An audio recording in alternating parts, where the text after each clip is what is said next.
Assalamualaikum warahmatullahi wabarakatuh. Selamat datang di channel Tiffany Monique Sandria.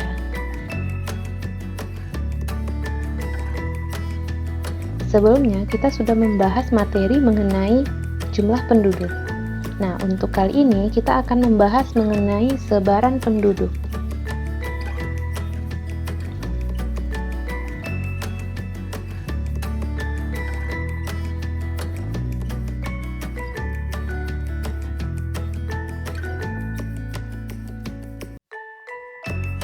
Sebaran penduduk adalah data mengenai bentuk persebaran penduduk yang mendiami suatu wilayah.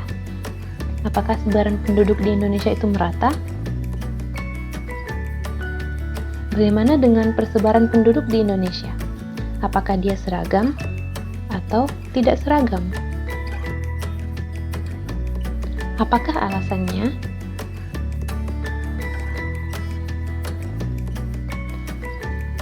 Berikut ini adalah faktor-faktor penyebab tidak meratanya sebaran penduduk.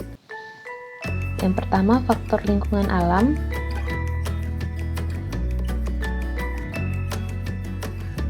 Yang kedua, faktor lingkungan sosial.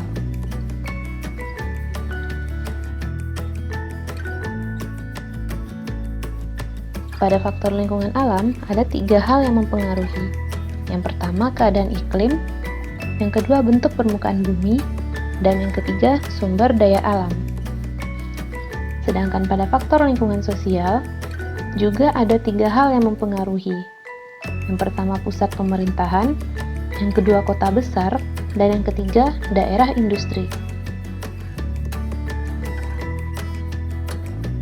Pertama, kita akan membahas tentang faktor lingkungan alam. Yang pertama adalah keadaan alam.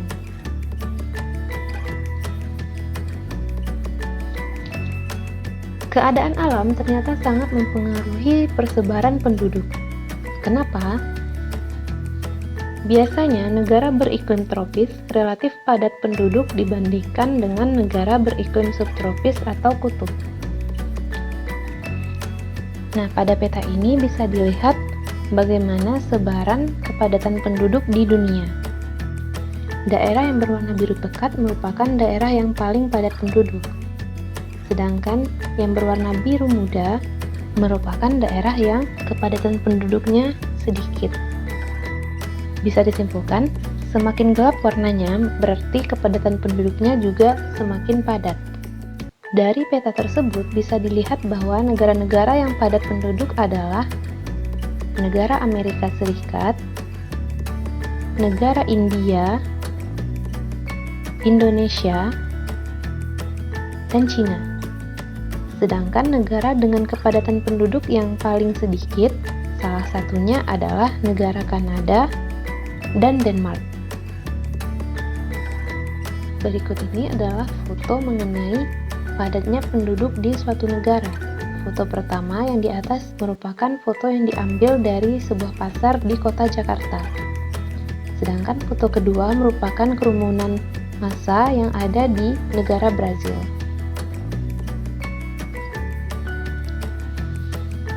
Faktor lingkungan alam yang kedua adalah bentuk permukaan bumi. Jadi, bentuk permukaan bumi juga mempengaruhi padat atau tidaknya suatu daerah. Biasanya, daerah yang datar dan luas lebih banyak dihuni dibandingkan daerah yang berlereng curam. Daerah yang datar dan luas biasanya lebih mudah untuk dijadikan permukiman, sedangkan daerah yang berlereng akan sulit untuk membangun permukiman di sana. Bagaimana dengan teman-teman semua?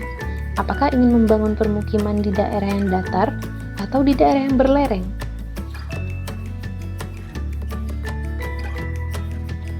Faktor lingkungan alam yang ketiga adalah sumber daya alam. Nah, ternyata keberadaan sumber daya alam juga mempengaruhi sebaran penduduk di suatu wilayah.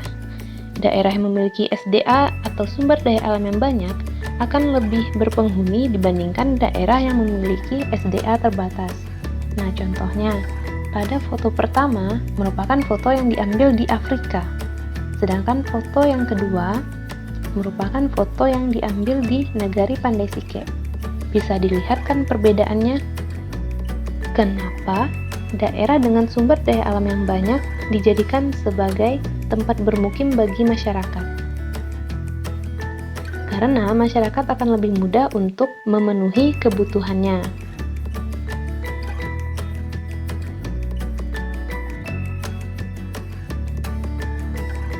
Selanjutnya adalah faktor lingkungan sosial. Yang pertama adalah pusat pemerintahan.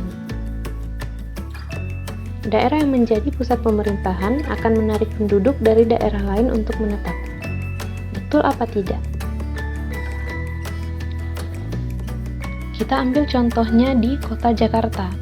Sebagai ibu kota negara, Jakarta menarik penduduk dari daerah lain untuk menetap di ibu kota.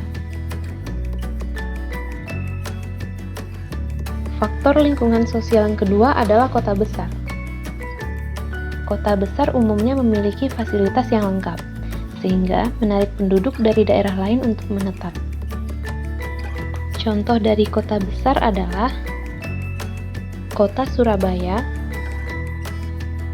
Kota Bandung, dan Kota Medan. Faktor lingkungan sosial yang ketiga adalah daerah industri. Daerah industri akan menarik tenaga kerja untuk tinggal di sekitarnya. Selain itu, daerah industri juga memberikan peluang untuk membuka usaha di dekat pusat industri. Sekian penjelasan mengenai materi persebaran penduduk. Jika ada yang diragukan, silakan tinggalkan pertanyaannya di kolom komentar. Sampai jumpa di video selanjutnya.